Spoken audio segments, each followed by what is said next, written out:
बताना है कि संविधान का भाग 5 का संबंध किससे है? संघीय विधायिका नहीं, संघीय विधायिका को कहा क्या जाता है? संसद।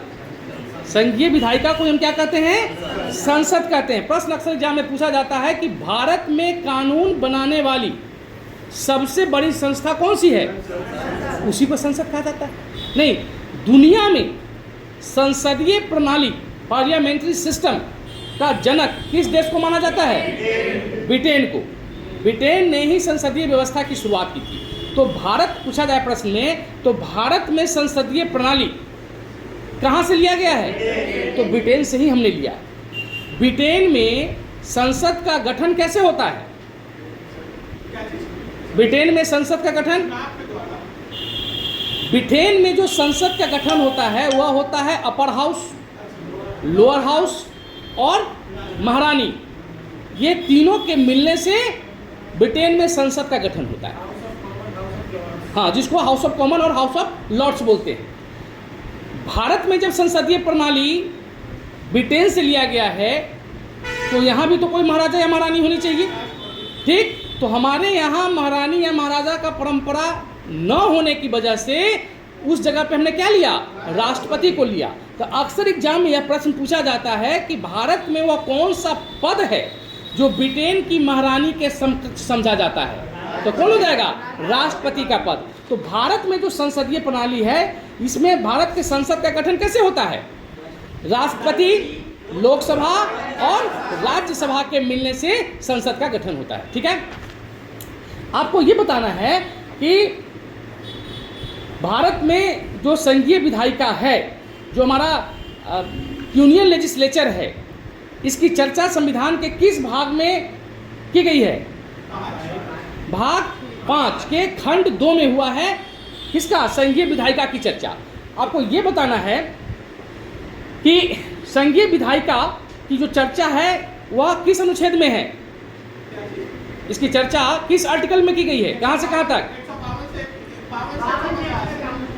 हम आपसे पूछ रहे हैं संघीय विधायिका की चर्चा किस अनुच्छेद में की गई है, कहाँ से कहाँ तक है?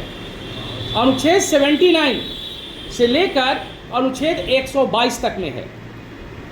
अनुच्छेद 79 से लेकर 122 तक में है। अनुच्छेद 79 क्या कहता है? अनुच्छेद 79 कहता है कि भारत के लिए संसद होगा, यानी कि संसद की जो संरचना होगी, संसद का जो गठन होगा वह आर्टिकल 79 के तहत होगा, जिसकी संरचना कैसे बनेगी? राष्ट्रपति, लोकसभा और राज्यसभा के मिलने से होगा।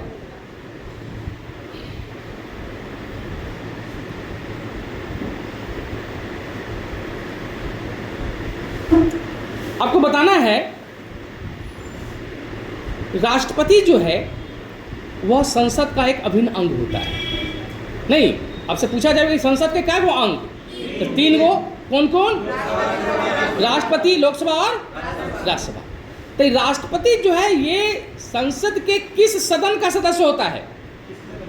तो राष्ट्रपति संसद के किसी भी सदन का सदस्य नहीं होता है, फिर भी संसद का यह अभिन्न अंग होता है। क्लियर? अगला बात बताइएगा,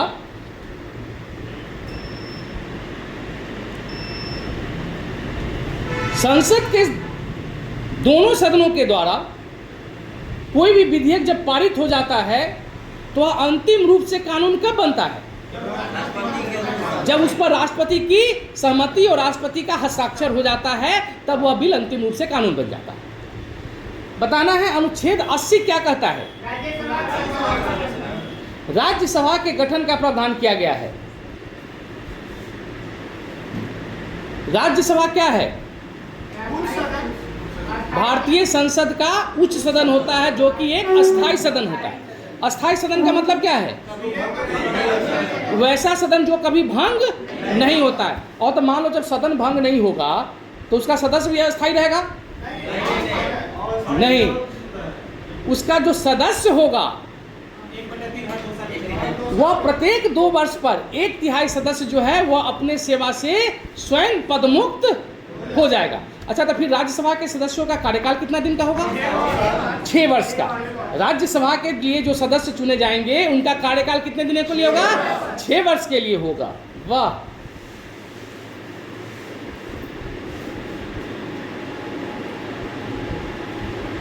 अच्छा, बताएंगे कि वर्तमान में हमारे राज्यसभा में सदस्यों की अधिकतम संख्या कितनी निर्धारित की गई है?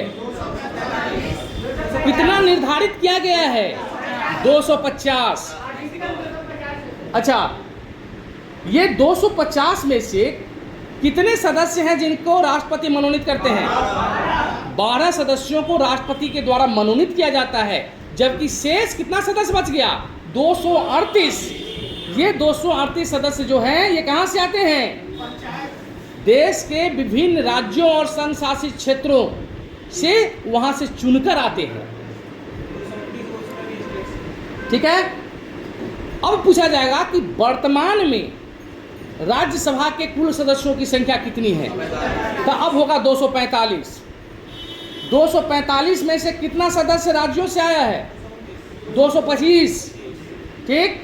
और संघ शासित क्षेत्र का प्रतिनिधि क्या गो है? 8 गो, और 12 गो राष्ट्रपति के द्वारा मनोनीत। अच्छा, राज्यसभा का सदस्य बनने के लिए कितना उम्र होना चाहिए? 30 वर्ष उम्र होना चाहिए। वाह। और कार्यकाल 6 वर्ष का। और कितना दिन पर हटेगा? तो प्रत्येक 2 वर्ष पर। कितना सदस्य? 1/3 सदस्य।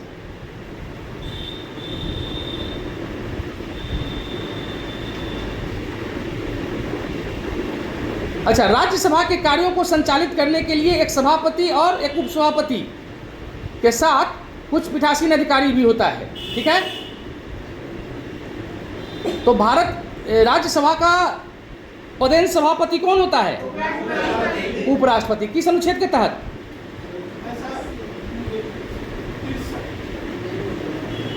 अनुच्छेद 89। अनुच्छेद 89 यानी कि अनुच्छेद 89 के तहत भारत का जो उपराष्ट्रपति होगा वह राज्यसभा का पदेन सभापति होगा। तब राज्यसभा के सभापति का कार्यकाल कितना दिन का हो जाएगा?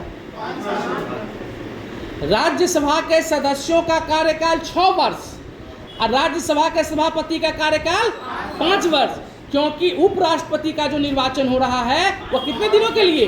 5 वर्षों के लिए हो रहा है। ठीक है। अच्छा, यहाँ से प्रश्न वो अक्सर पूछा जाता है कि उपराष्ट्रपति को जो वेतन दिया जाता है वह वेतन उनको किस लिए दिया जाता है? राज्यसभा के सभापति के लिए कि उपराष्ट्रपति के लिए? तो वेतन जो उनको मिलता है वो राज्यसभा के सभापति के लिए मिलता है। वाह।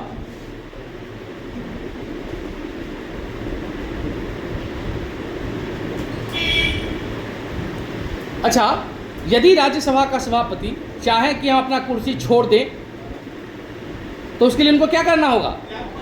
त्यागपत्र देना होगा। किसको देंगे? राष्ट्रपति को देंगे। अच्छा, राज्यसभा का उपसभापति कौन होता है? राज्यसभा का उपसभापति कौन होता है?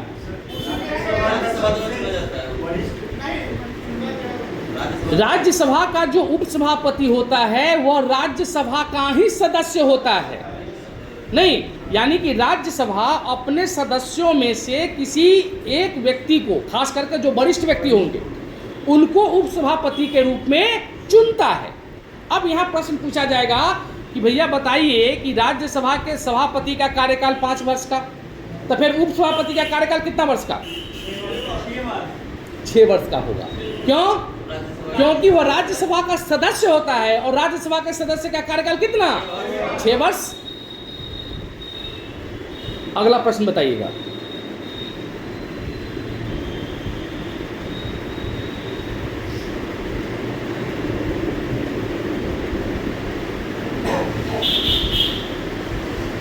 धन विधेयक जो होता है वह सबसे पहले कहां पेश किया जाता है? लोकसभा में पेश होता है। लोकसभा जब उसे पारित कर देता है तब कहां जाता है? राज्यसभा में जाता है। राज्यसभा धन विधेयक को अधिकतम कितने दिनों तक रोक सकता है? 14 दिन तक। राज्यसभा धन विधेयक को 14 दिनों तक अपने पास रोक सकता है। यदि राज्यसभा 14 दिनों के बाद यदि धन विधेयक को लोकसभा को वापस नहीं करता है तो लोकसभा क्या करेगा? वो अपने पारित समझ लेगा, कहेगा कि थोड़ा जरूरी नहीं है, हम इसको पारित करेंगे। ठीक है, यानी कि धन विधेयक के मामले में लोकसभा की शक्ति क्या है? लोकसभा की शक्ति सर्वोपरि है और राज्यसभा की शक्ति शून्य है। कुछ नहीं, बस खाली हम शादी विवाह में भोज का जो चिट्ठा बनाए हैं वो तुमको दिखा दिए कि भैया देख ले, ये सब आइटम रहता भोज में, इनमें थोड़ा सा कोई संशोधन नहीं करना है। अच्छा बताइएगा,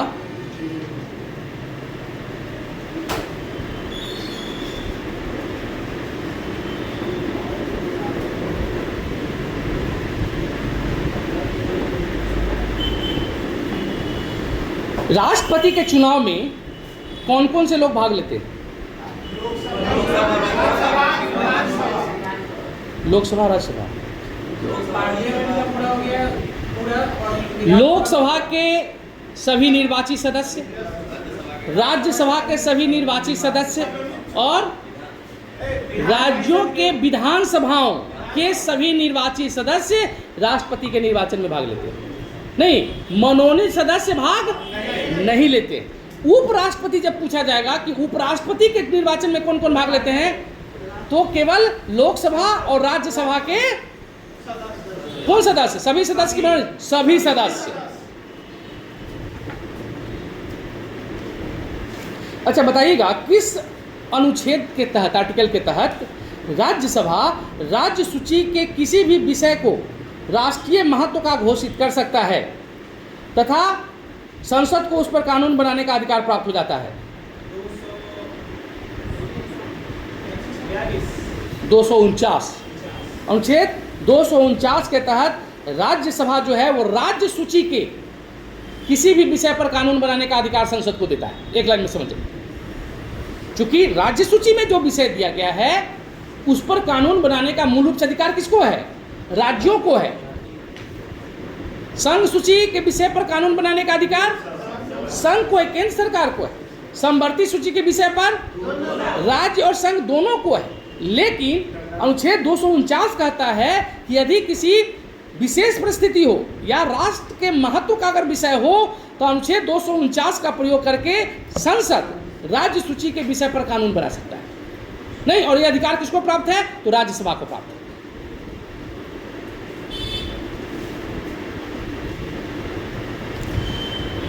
राज्यसभा को यह भी एक शक्ति प्राप्त है कि वह 2/3 बहुमत से प्रस्ताव पारित करके संसद को एक नई अखिल भारतीय सेवा स्थापित करने का अधिकार दे सकती है। किस अनुच्छेद के तहत?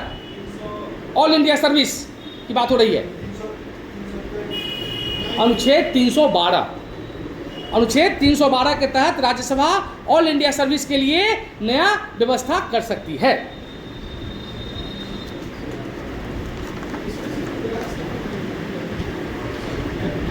हो गया?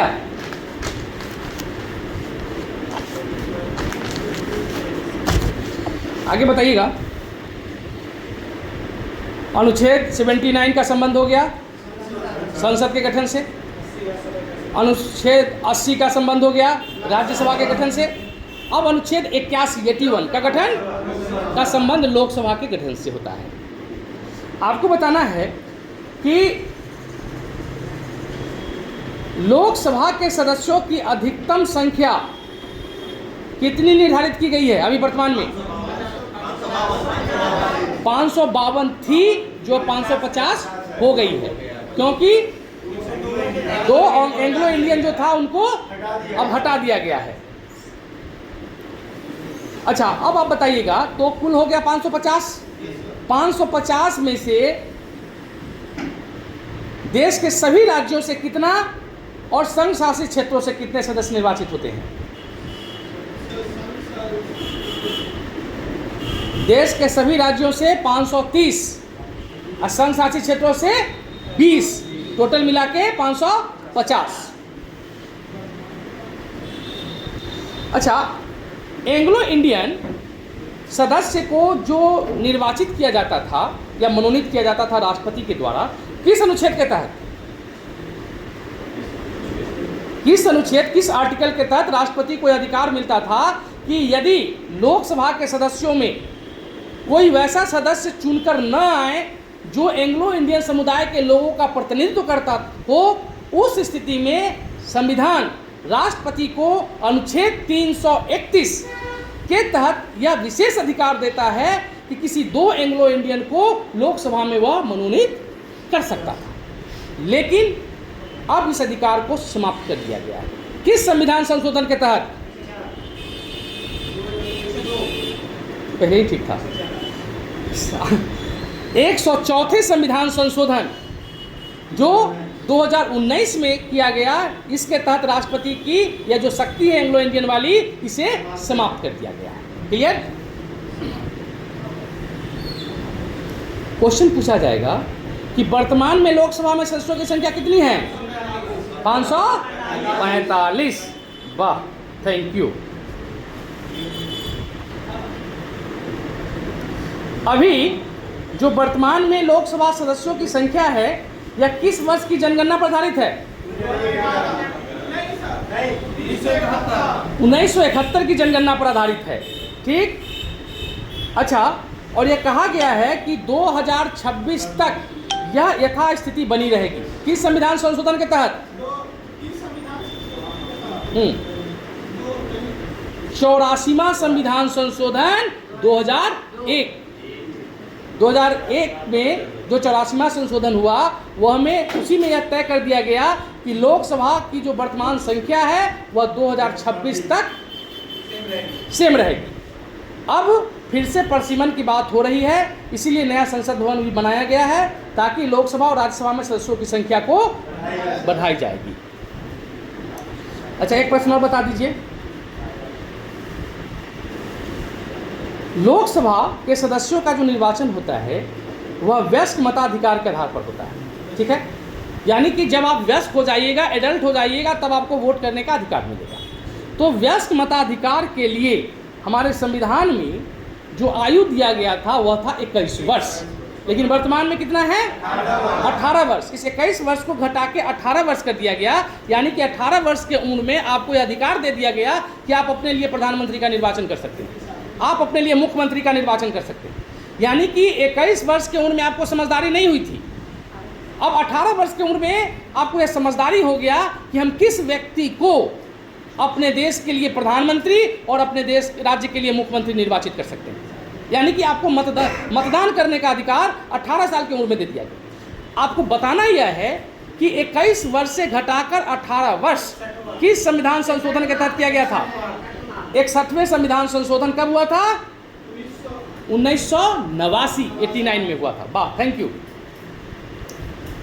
अब समझिए, यहां लोकसभा के सदस्य को चुनने के लिए जो मतदान होगा, उस मतदान की न्यूनतम आयु जो है वह 18 वर्ष, लेकिन लोकसभा के सदस्य चुने जाने के लिए न्यूनतम आयु कितनी? 25 वर्ष। मतलब 25 वर्ष की उम्र में आप लोकसभा के लिए चुनाव लड़ेंगे, लेकिन 18 वर्ष की उम्र में लोकसभा के सदस्य को चुनने के लिए आप मतदान करेंगे। दोनों में आपको सामंजस्य लग रहा है? जिन लोगों ने इस चीज को बनाया उन्होंने क्या सोचा? 18 वर्ष का उम्र का व्यक्ति लोकसभा के सदस्य को चुनने की क्षमता रखता है, इतना उसका बौद्धिक विकास हो गया, लेकिन वह 18 वर्ष का व्यक्ति लोकसभा सदस्य के लिए चुनाव नहीं लड़ सकता, उतना भी बौद्धिक विकास उसको नहीं हुआ है। मतलब कि आप कैसे व्यक्ति हैं ये जजमेंट करने का अधिकार 18 वर्ष के व्यक्ति को है, लेकिन लोकसभा के सदस्य निर्वाचित होने के लिए 18 वर्ष के व्यक्ति योग्य नहीं है। उसके लिए आपको 25 वर्ष उम्र पूरा करना होगा। नेक्स्ट पॉइंट,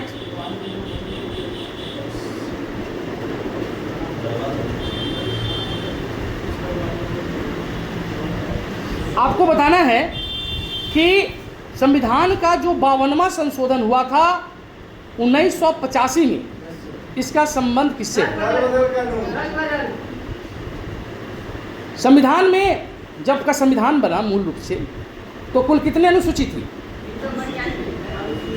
अनुसूची 8 अनुसूची। हमारे मूल संविधान में 8 अनुसूची था। देश में जब पहला संविधान संशोधन हुआ उसके तहत 9वीं अनुसूची जोड़ी गई जिसका संबंध भूमि से था, ठीक। और 52वें संविधान संशोधन 1985 के अंतर्गत देश में का जो संविधान था उसमें 10वां अनुसूची जोड़ा गया और उस 10वें अनुसूची का जो विषय वस्तु था वह दल बदल कानून बनाया गया। आगे बताइएगा।